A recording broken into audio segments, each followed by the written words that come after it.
Si tienes un monitor con una buena tasa de actualización, es probable que te hayas fijado en una etiqueta donde dice compatible con FreeSync o compatible con G-Sync, y son tecnologías que a día de hoy ha transformado el estándar para la industria de gaming. Pero ¿en qué se diferencian estas dos y cuál de las dos ofrece mejores prestaciones para mi setup? Bueno, de eso vamos a hablar hoy. ¿Qué son, cómo funcionan y con cuál de las dos debería quedarme? Pero como siempre, no sin antes un mensaje de nuestro patrocinador. Probablemente has estado en internet y has escuchado que la mejor versión de ChatGPT es la versión paga, ya que esta tiene miles de beneficios, como buscar en la web y poder analizar archivos. El problema es que tal vez puede ser un poco costoso el adquirirlo en tu país, así que te presento GoingBus. Es una plataforma en la cual puedes adquirir estos servicios a un precio realmente económico, mucho más barato de lo normal, desde Disney y Spotify hasta herramientas de IA con un costo mucho más barato. Además, si es tu primera compra en esta página y utilizas el código JOSE, tendrás un 10% de descuento en tu primera suscripción. Así que te invito a que veas qué servicios tienen y cuáles son más económicos y los adquieras, porque la verdad tienen precios muy baratos. Gracias a GoingBus por patrocinar este pequeño espacio,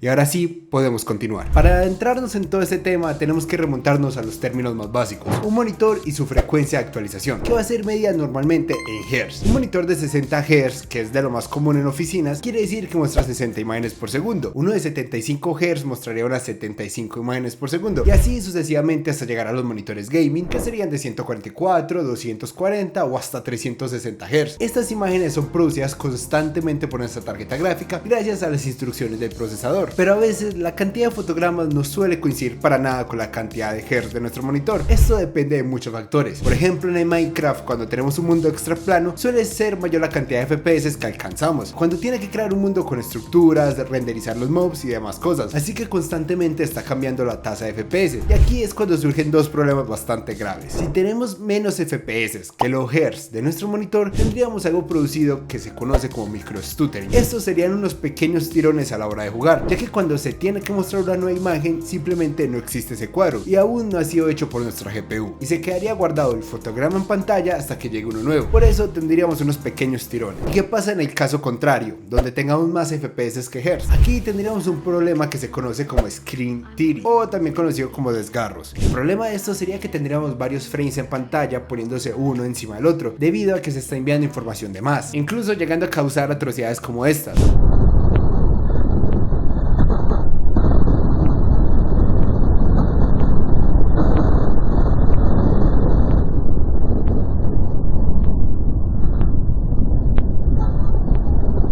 Para prevenir todos esos problemas se creó lo que se conoce como V-Sync o Vertical Sync o sincronización vertical, que es esa configuración de la que pequeño no tenías idea qué hacía y aún así la activabas.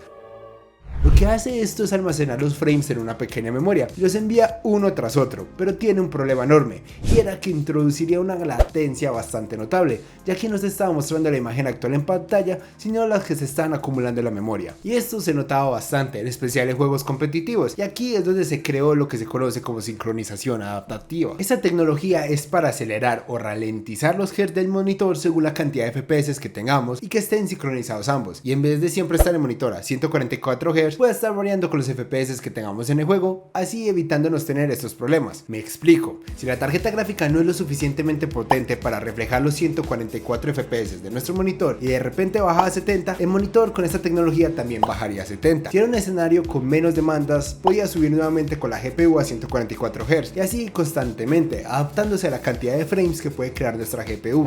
Pero uno de los inconvenientes de esta tecnología era que no podíamos tener más FPS que Hz en nuestro monitor, es decir que si teníamos una 4090 que levantaba 600 FPS en el Valorant y nuestro monitor era de 144 Hz, la sincronización adaptativa se iba a desactivar y dejaría de ser efectiva. Ahora entran las partes claves en este video. Como solución a esto se creó el G-Sync por parte de Nvidia y el FreeSync por parte de AMD. Iniciemos con Nvidia y su G-Sync. Es una tecnología de autor, es decir que solo es compatible con GPUs de Nvidia y necesita un chip específico para cada monitor. Esto hace que sea más costoso por dos razones: las marcas que ensamblan los monitores deben de pagar a Nvidia para poder implementarlo, y encima tienen que ensamblar el módulo de Nvidia para que el monitor cuente con el G-Sync. Actualmente tenemos una variable en los monitores con una tecnología conocida como G-Sync Ultimate. Estos monitores con estas pequeñas variables de G-Sync pues tienen mejores calidades de color, pero la verdad no es que tengan muchas ventajas a comparación del G-Sync base. En cambio, por el lado de AMD tenemos el FreeSync, que es de código abierto y no tiene limitantes. Se puede usar con GPUs tanto de AMD como de Nvidia y funciona por medio de código, así que es más barato de producir, y el FreeSync Premium Pro, que es sería la variante, es una versión más pulida del FreeSync base que tenemos.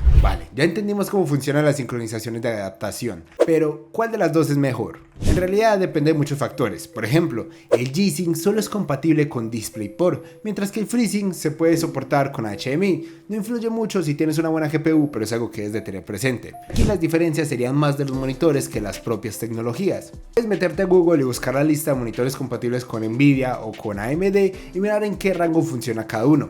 Agarremos un ejemplo de Nvidia. Tenemos el monitor AOC27G4. Este monitor dice que es compatible con G-Sync de entre 48 Hz hasta los 165. Si en algún momento estamos por encima de ese límite o por debajo de él, el G-Sync dejaría de funcionar inmediatamente. Aquí entraría en juego una tecnología más de los monitores, que es conocida como LFC o Low Frame Rate Compensation. Cuando la tasa de FPS cae por debajo del rango mínimo de la tecnología de sincronización adaptativa, por ejemplo 48 Hz en algunos monitores de FreeSync, entraría en juego LFC. En lugar de permitir que el monitor experimente el stuttering o el screen tearing, el LFC duplica o incluso triplica los frames para que el monitor siga sincronizado. Esto significa que si el juego está generando 30 FPS y el rango mínimo de sincronización son 48, el LFC haría que el monitor se actualice a 60, duplicando los frames, lo que mantendría la suavidad visual y evitando los problemas de visualización. Creo que hasta ahora todo ha quedado bastante claro y lo he intentado explicar lo más fácil posible, pero demos un repaso rápido para aquellos que todavía no han entendido al 100. La gráfica debe de enviar unos frames al monitor. Este los debe demostrar en base a sus Hz. Si no coinciden mis FPS con mi Hz, tenemos dos problemas, el micro stuttering y el screen tearing. Para solucionar esto se crearon las tecnologías de sincronización adaptativa. Cuando no llegamos al mínimo exigido por estas tecnologías, entraría la tecnología de LFC en juego, haciendo así que los FPS que me está dando mi tarjeta gráfica y los Hz de mi monitor siempre estén sincronizados, evitando los problemas visuales. Hablando de ventajas, otra ventaja de los monitores con G-Sync sería lo que se conoce como overdrive. El overdrive funciona ajustando el voltaje aplicado a los píxeles del monitor.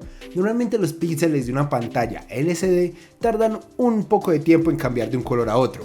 Ese tiempo de respuesta puede causar un efecto de ghosting o estela detrás de los objetos con rápido movimiento. El overdrive se encargaría de acelerar este cambio de color al aplicar un voltaje adicional, forzando a los píxeles a cambiar más rápido de lo que lo harían normalmente, reduciendo así lo que se conoce como ghosting y mejorando la nitidez. Para explicar esto de una forma más sencilla, supongamos que estás jugando a un shooter en primera persona en un monitor de 144 Hz. Sin overdrive, cuando mueves rápidamente la cámara, podrías notar una estela o un ghosting detrás de un objeto en movimiento. Activando y ajustando el overdrive, podría reducir significativamente todo este ghosting, resultando en una imagen más clara y una mejor precisión visual durante el juego. Pero si el overdrive está configurado demasiado alto, puede causar un efecto llamado overshoot o ghosting inverso, donde los píxeles superan temporalmente su color objetivo antes de estabilizarse. Y esto pues puede crear desbalances de los colores o que la imagen no sea totalmente fluida como debería. Pero bueno, explicando las ventajas, ¿cuál de estas dos tecnologías es mejor y con cuál me quedo? G-Sync o FreeSync. En realidad es lo mismo. Una tiene ventajas más claras que la otra, que sería el G-Sync, pero son en casos tan puntuales que se aprovechan que no creo que sea muy relevante. Si juegas el LoL a 300 FPS, creo que es muy raro el caso donde bajaría a 60 y sufras de microstuttering constantemente, pero en otros títulos exigentes esos frames bajarían incluso por debajo de los 60, y aquí sí tendríamos algunos problemas. En lo personal yo me quedaría con el G-Sync, que la tecnología del overdrive me parece que está bastante bien y a mí me han funcionado mucho, pero ambos en realidad son casi lo mismo y van bastante bien. Espero que este video te haya ayudado a entender qué es el G-Sync, el FreeSync y todo este tema de tecnologías. Si te ha gustado el video, recuerda dejar tu like, comentario y suscripción, ya que no eres consciente de lo mucho que me ayudas. Recuerda que en Instagram me estoy resolviendo dudas a todos los que me sigan sobre PC Gaming. Te dejo por aquí arriba 2 videos más para que veas más de mi contenido. Y sin nada más que agregar, nos vemos.